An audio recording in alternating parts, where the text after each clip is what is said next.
तुमसे बहुत ज्यादा प्यार करती हूँ। इस इंसान ने तुम्हें सुमन से प्यार का इजहार करते हुए देखा है। मैं कल जा रही हूँ। संजय आपकी बेटी से प्यार करता है और मैंने उसे अपने प्यार का इजहार करते हुए अपनी आंखों से देखा और कानों से सुना है। आप यहाँ पर हैं? सामान बहुत ज्यादा ही खरीद लिया है। मैं प्यार करता हूँ आपसे। गांव से बाहर निकाल दीजिए ताकि कोई और लड़का या लड़की प्यार करने का नाम न ले। काश संजय अपने मन की बात मुझे बता पाता, तुम मुझे देख नहीं पाओगे। काश जब सुमन ने मुझसे अपने प्यार का इजहार किया था। मैं सुमन से प्यार करता हूँ, अपने मन की बात बता दूंगा। पापा, मैं कल जा रही हूँ। अरे हाँ, मैं तो भूल ही गया था कि तुम्हें अपनी पढ़ाई पूरी करने कॉलेज भी जाना है। कितनी जल्दी दिन बीत गए पता ही नहीं चला। सही कहा आपने, इस बार पता ही नहीं चला समय किस तरह बीत गया। ऐसा लग रहा है जैसे कि मैं कल ही आई हूँ। मुझे अपने कॉलेज के लिए कपड़े और कुछ चीजें खरीदना है। आप कहें तो मैं संजय के साथ बाजार जाकर खरीदारी कर लेती हूँ। ठीक है, जाओ संजय, जरा सुमन को खरीदारी करने में उसकी मदद कर दो। उसे कल कॉलेज जाना है। अगर सामान ज्यादा भी हो तो खरीद लेना और दोनों मिलकर सामान लेते आना। सुमन और संजय बाजार खरीदारी करने के लिए घर से निकल जाते हैं। बाजार के रास्ते में एक छोटा सा तालाब था। उस तालाब के सामने वो दोनों रुक जाते हैं। तालाब के किनारे एक बड़ा सा पत्थर था। उस पत्थर पर दोनों बैठकर बातें करने लगते हैं। मैं कल जा रही हूँ और मैं अभी आऊँगी भी नहीं।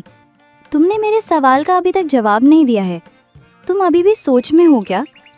देखो, मैं कल चली जाऊँगी, उसके बाद तुम मुझे देख नहीं पाओगे। पता नहीं अब मैं कब आऊँगी। उससे पहले तुम्हारे दिल में क्या है मेरे लिए, वो सुन लेती तो मुझे सुकून मिल जाता।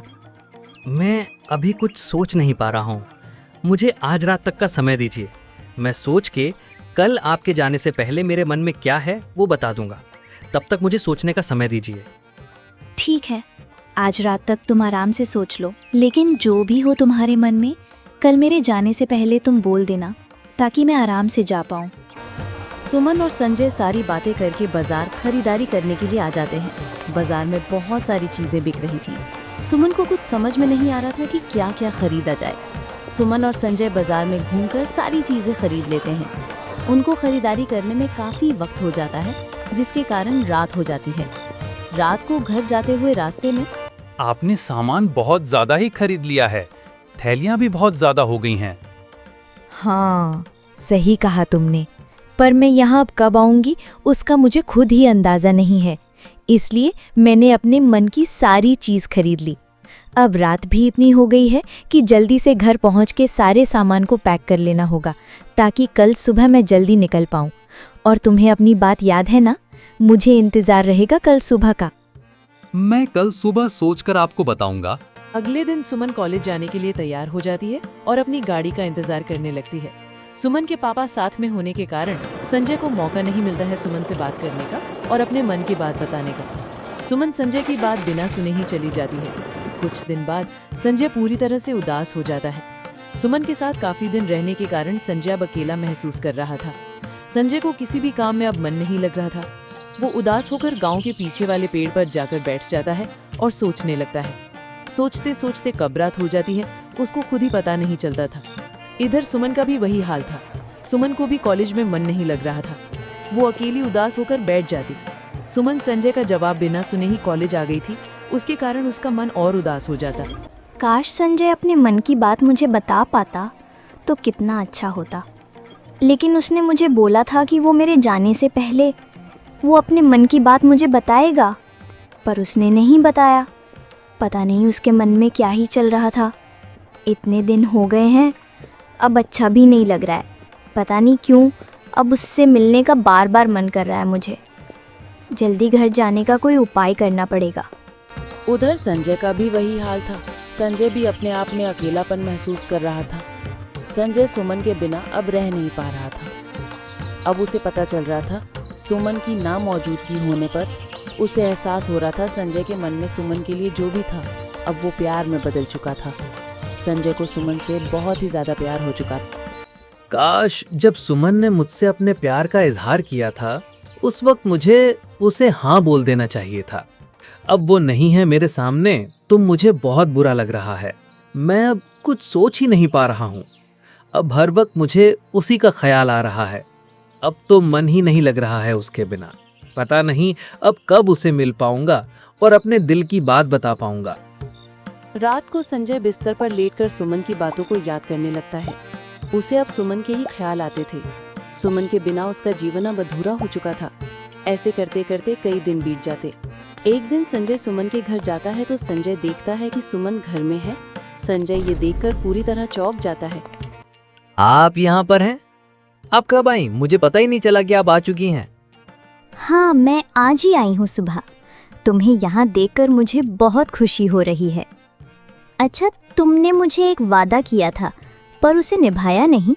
तुमने बोला था कि मैं आपके जाने से पहले अपने दिल की बात आपको बता दूंगा, पर तुमने बताया ही नहीं। हाँ, उस दिन के लिए मैं माफ़ी मांगता हूँ। उस दिन मुझे मौका ही नहीं मिला बात करने का। आपके पिताजी बगल में खड़े थे, इस कारण से मुझे कुछ बोलने का मौका ही नहीं मिला। मैं भी सोच रहा था मैंने आपको ना बोलकर बहुत बड़ी गलती कर दी। ठीक है, तुम अभी भी उस गलती को सुधार सकते हो। मैं तुमसे फिर से वही सवाल कर रही हूँ। तुम क्या मुझे बताओगे अपने दिल की बात? तुम्हारे दिल में मेरे लिए क्या है वो बता दो। अगर यहाँ नहीं बता सकते हो तो कहीं और ही सही। मैं आपको अपने मन की बात बता दूंगा, आज और इसी वक्त, लेकिन यहाँ नहीं, कहीं और। ठीक है, तो चलो कहीं और शांति से बैठकर बातें कर लेते हैं। सुमन और संजय दोनों ही निकल जाते हैं और नदी किनारे वाले पेड़ के सामने जाकर बैठ जाते हैं। मैंने आपको अपने मन की बात ना बताकर बहुत बड़ी गलती की। इस बात का मुझे बड़ा अफसोस है, लेकिन आज मैं वो गलती दोबारा नहीं करूंगा। मैं आज आपको अपने मन की बात बता दूंगा। तो आप मुझसे एक ही बात सुनना चाहती हैं कि मैं आपसे प्यार करता हूं या नहीं? तो कुछ दिनों की दूरी से ही मुझे पता चल गया कि मैं आपसे प्यार करता हूं या नहीं। तो मेरा जवाब है हाँ, मैं प्यार करता हूं आपसे, और बहुत ही ज्यादा प्यार करता हूं मैं। अब मैं आपके बिना रह नहीं सकता हूं। मैं नादान था इतने दिन, जो मैं समझ नहीं पाया आपके प्यार को। सुमन के मन में एक अलग ही खुशी दिख रही थी। सुमन संजय की बात सुनकर बहुत ही ज्यादा खुश हो जाती है। इतने दिनों से संजय के मुंह से जो बात सुमन सुनना चाहती थी, वो संजय ने आज उसे बोल दिया। कब से मैं इसी बात का इंतजार कर रही थी कि तुम जाकर अपने प्यार का इजहार करो। मैं भी तुमसे बहुत ज्यादा प्यार करती हूँ और मैं तुम्हारे बिना रह नहीं पाती हूँ। संजय और सुमन एक दूसरे के प्यार में डूब चुके थे। तभी वहाँ से एक आदमी गुजर रहा था। वो संजय और सुमन की बातों को सुन लेता है। उसे समझ में आ चुका था कि संजय सुमन से प्यार करता है। वो तुरंत ही गांव वालों के पास जाता है और गांव वालों को सारी बातें बता देता है। गांव वाले सब मिलकर सुमन के घर चले जाते हैं और सुमन के पिताजी को सारी बातें बता देते हैं। दूसरी ओर सुमन और संजय घर आने के लिए रास्ते में थे तो सुमन के पिताजी का बुलावा आता है। वो संजय और सुमन को पंचायत में बुलाते हैं। संजय और सुमन पंचायत में पहुंच जाते हैं। वहां गांव वालों की भीड़ लगी हुई थी। सुमन के पिताजी पंचायत में बैठे हुए थे। देखिए मुखिया जी, संजय आपकी बेटी से प्यार करता है और मैंने उसे अपने प्यार का इजहार करते हुए अपनी आंखों से देखा और कानों से सुना है। संजय आपकी बेटी का मन बहकाकर आपसे एक संबंध बनाना चाहता है ताकि वो गरीबी से निकल पाए और अच्छा जीवन जी पाए। संजय आपकी बेटी को बहका रहा है। संजय, क्या ये बात सच है? क्या तुम मेरी बेटी से प्यार करते हो? गांव के लोग तो ये कह रहे हैं कि कई बार तुम मेरी बेटी के पीछे पीछे आए हो और इस इंसान ने तुम्हें सुमन से प्यार का इजहार करते हुए देखा है। क्या ये सच बात है? बोलो, मैं तुम्हारे मुंह से सुनना चाहता हूं संजय। हाँ, मैं सुमन से प्यार करता हूँ और ये सच बात है। देखा मुखिया जी, मैं सच बोल रहा हूँ। हाँ हाँ, मुझे पता है तुम सच बोल रहे हो।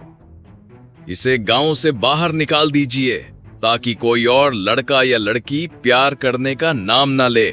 गरीब और अनाथ कहीं का मुखिया की लड़की से प्यार करेगा?